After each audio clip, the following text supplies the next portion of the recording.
Assalamualaikum warahmatullahi wabarakatuh, sahabat transmigrasi. Dikarenakan kemarin itu dari keluar dan hari ini kami berkesempatan untuk membersihkan lahan lagi. Nah, bagaimana kabarnya untuk teman-teman? Semoga selalu dilimpahkan sehatnya dan selalu dilimpahkan juga rezekinya. Nah, kegiatan kali ini tuh bersih-bersih pekarangan. Dikarenakan kebetulan sekarang itu adalah musim penghujan, teman-teman. Kalau di daerah teman-teman itu apa musim hujan juga ya? Kalau di daerah Sulawesi Tenggara itu lebih dominan hujannya daripada kemaraunya. Makanya di sini itu tanah termasuk sangat subur ya. Termasuk sawit itu bisa dilihat teman-teman. Ini saya kalau beli bibit sawit beli apa namanya? Beli pupuk itu jauh di kota. Biasa kan kalau mupuk itu kan lambat-lambat ya, karena memang kondisi jalan sangat jauh. Tetapi pupuk itu memang agak lambat di sini. Tetapi untuk tanamannya sangat subur-subur. Nah, sedangkan cabai itu hanya untuk semprotan bio itu. Nah, bio itu teman-teman sangat bagus untuk perangsang buahnya, teman-teman. Jadi untuk bio ini bagaimana, kapan di endorse? Ini kami juga menunggu-nunggu. Nah, buat teman-teman yang selalu bertanya-tanya masalah transmigrasi, memang di transmigrasi itu banyak polemik ya. Sedangkan memang tergantung orang-orangnya. Ada yang kerasan, ada yang nggak kerasan, ada bahkan yang pulang. Tetapi ya termasuk kami-kami ini di sini tuh pejuang betul yang bisa bertahan. Kalau hidup, teman-teman kan ada yang tanya, nanam mas, nanam sayuran tidak laku. Saya tekankan teman-teman, sayur di sini tidak laku. Nah, sayur itu kalau di transmigrasi itu hanya untuk konsumsi pribadi. Yang pertama, kenapa sayur itu tidak laku? Karena tidak ada pasar. Terus yang kedua, minat warga lokalnya itu tidak doyan makan sayur, teman-teman. Jadi kalau di Jawa itu sayur kayak terong tuh laku ya. Di sini tuh tidak laku gitu loh. Entah kalau ada tempat lain yang bilang itu laku, saya kurang tahu. Tapi faktanya itu memang tidak laku. Nah, di transmigrasi seperti ini teman-teman kan banyak yang ingin datang ya, dan ikut berpartisipasi di sini. Ya kita jangan membodohi mereka gitu loh. Memang harus dibetulkan apa yang nggak laku, apa yang laku, apa yang ada potensi di sini, dan apa yang menjadi tidak potensi di sini. Sehingga kita tidak membodohi publik. Jadi ini sangat berat sebenarnya teman-teman. Menjadi content creator itu sangat berat. Meskipun ada pro dan kontra, di sini katanya baik sekali, transmigrasi terbaik. Meskipun bilang baik, tetapi tetap ada minusnya gitu loh. Nah, minus itu menurut saya yang harus diketahui oleh teman-teman yang penonton di YouTube channel Kurniawan Aman. Nah, kalau di sini nih jangka panjangnya tetap saya sawit. Kenapa ya? Yang pertama, sawit itu antisipasi hama. Kalau tanaman lain teman-teman, dilibas sapi. Karena di sini sapi itu sangat luar biasa ganasnya ya. Ya, sedangkan sawit aja waktu kecil ini dimakan oleh sapi. Nah, yang kekurangan yang kedua, kalau sawit itu keunggulannya adalah buahnya itu berduri ya. Tangkai dan buahnya itu berduri. Nah, sedangkan tanaman lain ketika nangka, rambutan, pokoknya sejenis buah-buahan itu teman-teman dipetik sama monyet. Ya, ini harus teman-teman tahu ya. Di sini tuh dipetik monyet karena kenapa? Kawasan transmigrasi itu adalah dulunya hutan. Meskipun dalam tanda kutip di dekat-dekatnya ada kampung-kampung ya. Dekat kampung, tapi kampungnya rata-rata kosong. Nah, untuk kawasan transmigrasi memang betul-betul hutan dulunya. Sehingga memang itu yang kita antisipasi. Jangan sampai sia-sia. Saya punya tetangga di sini teman-teman, nanam nangka, dipetik sama monyet, digotong, dibawa pergi gitu loh. Sehingga ini menjadi pertimbangan juga buat teman-teman buat begini loh kondisi di sini teman-teman ya. Nah, ini saya tidak sendirian, saya ditemani oleh Pak Padi. Pak Padi ini adalah teman seperjuangan juga di sini.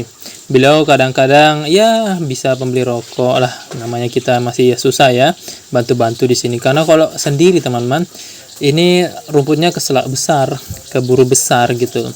Jadi memang harus segera dibersihkan rumput ini. Nah, Pak Padi ini juga beliau tuh menanam sawit dan baru kemarin ada videonya. Buat teman-teman yang belum bisa nonton, silahkan nonton di YouTube channel kami videonya. Jadi memang Pak Padi ini agak lambat ya, karena memang begini teman-teman.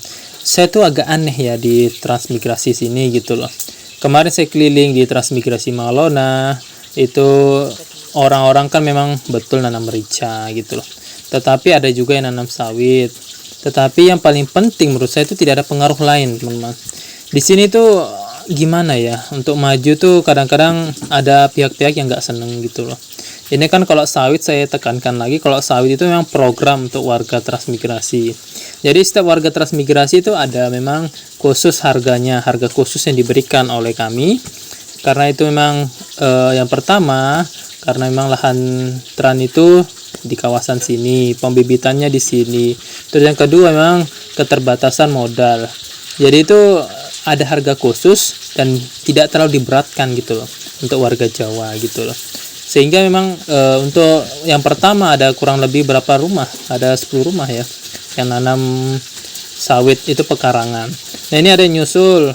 Insya Allah itu Pak Padi sudah nyusul, sama ada Pak Imam kami juga ingin nyusul menanam sawit di pekarangan.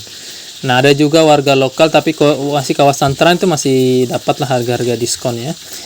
Itu di kawasan tran juga. Sehingga menurut saya teman-teman, kenapa sawit itu yang pertama ya, saya jelaskan ya. Sawit itu pabriknya tidak terlalu jauh. Itu yang pertama, yang paling penting itu pabrik.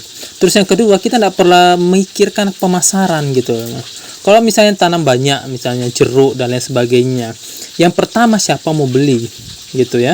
Yang kedua, jaraknya sesuai enggak dengan ongkos yang kita berikan dengan hasil alam yang kita jual gitu loh. Sehingga menurut saya di sini tuh sangat pedalaman, teman-teman. Jadi kalau menjual-jual itu memang KO-nya itu, kita kalahnya itu di harga ya sebenarnya, di perjalanan itu ongkosnya kalahnya di situ. Sama juga sayur-sayuran gitu loh. Kalau ada yang bilang laku ya monggo bilang laku gitu loh. Tetapi di sini teman-teman, hitungannya tuh sangat rugi kalau kita jual sayur ya. Yang pertama, di sini tuh sistemnya keliling ya. Nah, di sini sistemnya keliling. Yang kedua, medannya sangat berat. Yang ketiga, apakah nanti untungnya itu bisa memenuhi perbaikan motor gitu loh. Karena saya melihat di sini itu analisa saya teman-teman, biar teman-teman tahu juga yang nonton ya. Siapa tahu nanti teman-teman ada rezeki ke sini gitu loh. Nah, biasanya itu yang penjual-penjual sayur gitu, dia tuh kenanya di motornya teman-teman. Nah, motor itu sudah rusak, keselak rusak, tidak bisa perbaiki. Nah, itu keuntungan dari sayur, keuntungan kue-kue itu habis untuk makan. Jadi seperti itu faktanya teman-teman. Habis untuk makan, itu pun masih kurang gitu loh. Karena menurut saya gitu loh, kalau hasil alam itu yang jelas pengepulnya gitu loh. Termasuk saya ini, saya nanam cabai 1/4 teman-teman. 1/4 itu bisa untuk makan sama untuk beli tahu, beli apa dan lain sebagainya, beli beras pun bisa insya Allah. Karena saya sangat bersyukur bisa nanam cabai 1/4 ini, bisa menopang kehidupan. Tidak ada ongkos yang lain. Ini ongkos bersih, itu pengepulnya datang sendiri. Nah, itu cabai keuntungannya itu. Nah, kalau sayur-sayur dan sebagainya, oke, mungkin ada warga-warga yang datang. Tetapi hidup terus berjalan teman-teman. Jadi ini pertimbangan teman-teman aja, apakah kata-kata saya ini masuk akal atau tidak gitu loh. Karena menurut saya di transmigrasi itu saya berkata apa adanya, tidak dilebih-lebihkan, tidak dikurang-kurangkan. Kalau memang di sini baik ya kita bilang baik, kalau di sini ada buruknya juga kita bilang buruk, tidak ada yang kurang dan lebih. Keuntungan di sini ya itu ya, tanahnya sangat subur teman-teman. Karena cuacanya juga di sini sangat mendukung untuk menanam. Sehingga bisa dilihat teman-teman dari rumputnya itu, waktu saya pergi itu kan saya kurang lebih 3 minggu ya tak tinggal itu, rumputnya sudah bersih. Padahal sebelum pergi itu sudah bersih juga rumputnya, tapi rumputnya sangat tinggi. Jadi seperti itulah teman-teman polemik di transmigrasi. Tetapi ya itu bukan menjadi suatu alasan untuk kita menyerah di transmigrasi. Menurut saya potensi transmigrasi itu lebih besar daripada di daerah asal kita di Jawa ya. Dan banyak teman-teman juga yang mau ke sini ya, sembari menganalisa teman-teman ya. Buat yang mau ke sini sembari menganalisa, pertimbangkanlah. Di sini kalau ada modal juga harus hati-hati gitu. Di sini kan banyak oknum, banyak penipu gitu. Jadi menurut saya buat teman-teman mau dipertimbangkan semua agar ya tidak rugi yang pertama. Terus yang kedua, tujuannya ke sini tuh harus dibetulkan niatnya. Karena namanya daerah jauh dari tempat kita itu kan memang harus betul-betul perjuangan, apalagi membawa anak istri. Ini harus dipertimbangkan teman-teman. Jadi teman-teman makasih banget udah mendukung YouTube channel ini. Saya juga sangat berterima kasih. Kalau bukan teman-teman, YouTube ini juga tidak akan bisa berkembang seperti ini. Dan saya tetap, teman-teman tetap akan mendukung, menyampaikan apa adanya. Sehingga buat teman-teman, semoga sukses selalu. Dan menurut saya ini akhir yang dari video ini. Saya ucapkan wassalamualaikum warahmatullahi wabarakatuh.